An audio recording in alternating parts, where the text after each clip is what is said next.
नमस्कार, मैं मनीष और आप देख रहे हैं मीडिया दर्शन। हमारे साथ मौजूद हैं आरएलजेडी के प्रदेश प्रवक्ता रामपुकार सिन्हा जी। रामपुकार जी, बीपीएससी टीआरई 2 का एग्जाम हो गए, रिजल्ट भी आ चुका है। अब 13 जनवरी को नियुक्ति पत्र पटना के गांधी मैदान में मिलने जा रहा है, लेकिन उससे पहले अभ्यर्थियों ने पटना हाई कोर्ट में रिट फाइल कर दिया। उनका कहना है कि नोटिफिकेशन में कहा गया था कि 30 नंबर लैंग्वेज पेपर में 9 नंबर आपको लाने होंगे, तभी आपका मेन पेपर जो है जांची जाएगी।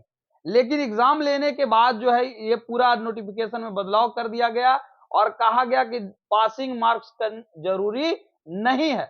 अभ्यर्थियों का कहना है कि इसमें बड़े पैमाने पर भ्रष्टाचार देखने को मिला है। क्या कहेंगे आप?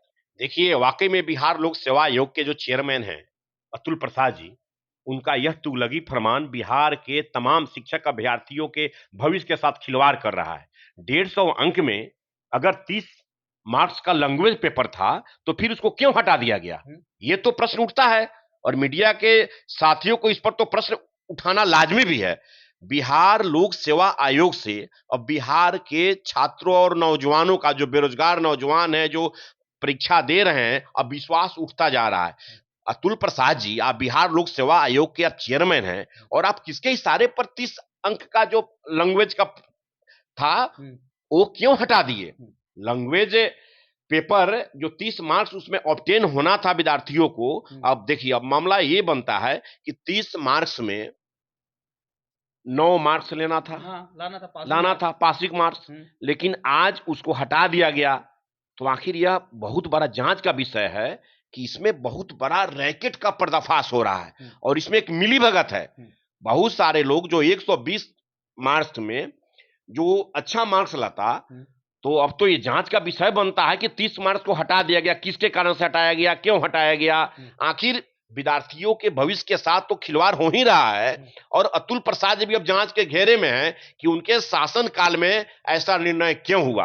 अगर बात की जाए तो लगातार अभ्यर्थी तो आरोप लगा ही रहे थे। साथ ही साथ अगर बात की जाए तो एग्जाम जब हो रहा था, तो जो अभ्यर्थी लैंग्वेज पेपर में उर्दू लिए हुए थे, उनको क्वेश्चन पेपर हिंदी का मिल गया। जो अभ्यर्थी बांग्ला का लिए हुए थे, उनको भी हिंदी मिल गया। तो कहीं ना कहीं ये तो आपका फॉल्ट है, आयोग का फॉल्ट है। तो फिर अभ्यर्थी क्यों भुगते इसको? देखिए, यही यही तो मामला बनता है कि लैंग्वेज पेपर के नाम पर इन लोगों ने एक बहुत बड़ा रैकेट चलाया है शिक्षक अभ्यर्थियों के बीच में कि सेटिंग गेटिंग के आधार पर इन लोगों का हम जॉब दे दे। और बिहार सरकार इसमें पूरी तरह फेल हो चुकी है।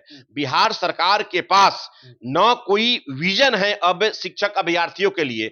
सिर्फ सिर्फ ये लोग अपने सरकार की वाहवाही का ढिढोरा पीट रहे हैं और बिहार के शिक्षक अभ्यर्थियों के भविष्य के साथ खिलवाड़ कर रहे हैं। इसलिए कोर्ट में अगर गए हैं, अब न्यायपालिका पर ही पूरा भरोसा है बिहार के शिक्षक अभ्यर्थियों का।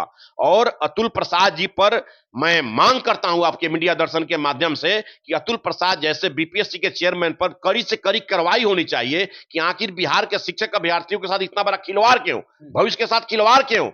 और सरकार वाहवाही ले रही कि हम शिक्षक की नौकरी दे रहे हैं। यह पूरी दोगलापन नीति है और इस नीति के खिलाफ हम लोग मांग करते हैं, खासकर राष्ट्रपति महोदय से और राज्यपाल महोदय से, कि ऐसे लोगों पर उचित कार्रवाई होनी चाहिए। अगर बात की जाए तो जब एग्जाम हो गया, एग्जाम के बाद धारा 144 भी लगा दिया गया था आयोग कार्यालय के बाहर। किसी भी व्यक्ति को उस जगह पे खड़ा भी होना मुश्किल हो गया था। 4-5 व्यक्ति एक जगह पे खड़े नहीं हो सकते। आखिर क्यों धारा 144 लगाया गया था? क्या वजह? देखिए, सरकार हर चीज को दबाना चाहती है। बिहार सरकार का अब जो शासन चल रहा है ना, वो तुगलकी फरमान का शासन है। बिहार सरकार में मुख्यमंत्री नीतीश कुमार जी पंगु हो चुके हैं। सारा रिमोट कंट्रोल तेजस्वी प्रसाद यादव के हाथ में हो गया है। तेजस्वी प्रसाद यादव जी के परिवार का शासन काल का इतिहास बिहार की जनता देखी हुई है।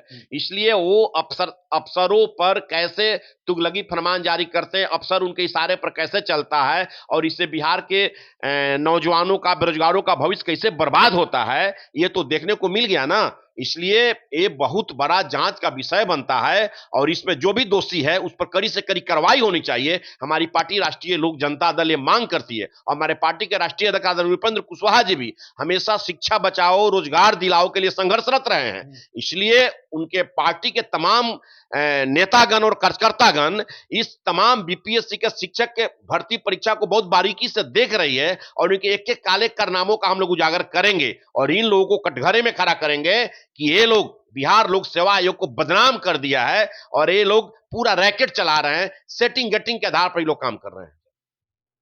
ये थे हमारे साथ आरएलजेडी के प्रदेश प्रवक्ता रामपुकार सिन्हा, जिन्होंने सीधे तौर पे कहा कि आयोग के अध्यक्ष अतुल प्रसाद पे कार्रवाई होनी चाहिए, क्योंकि अगर बात की जाए तो कहीं ना कहीं बीच खेल में नियम बदलना ये कहीं भी सही नहीं है और ये भ्रष्टाचार की तरफ इंगित करता है। क्योंकि अगर बात की जाए तो नोटिफिकेशन जारी कर दिया गया, एग्जाम हो गए, उसके बाद रिजल्ट जब जारी करने थे उससे पहले आप नियमों में बदलाव नहीं कर सकते हैं, और अगर बदलाव कर रहे हैं तो कहीं ना कहीं ये भ्रष्टाचार की तरफ इशारा करती है। इस तरह के तमाम अपडेट के लिए देखते रहे मीडिया दर्शन। धन्यवाद।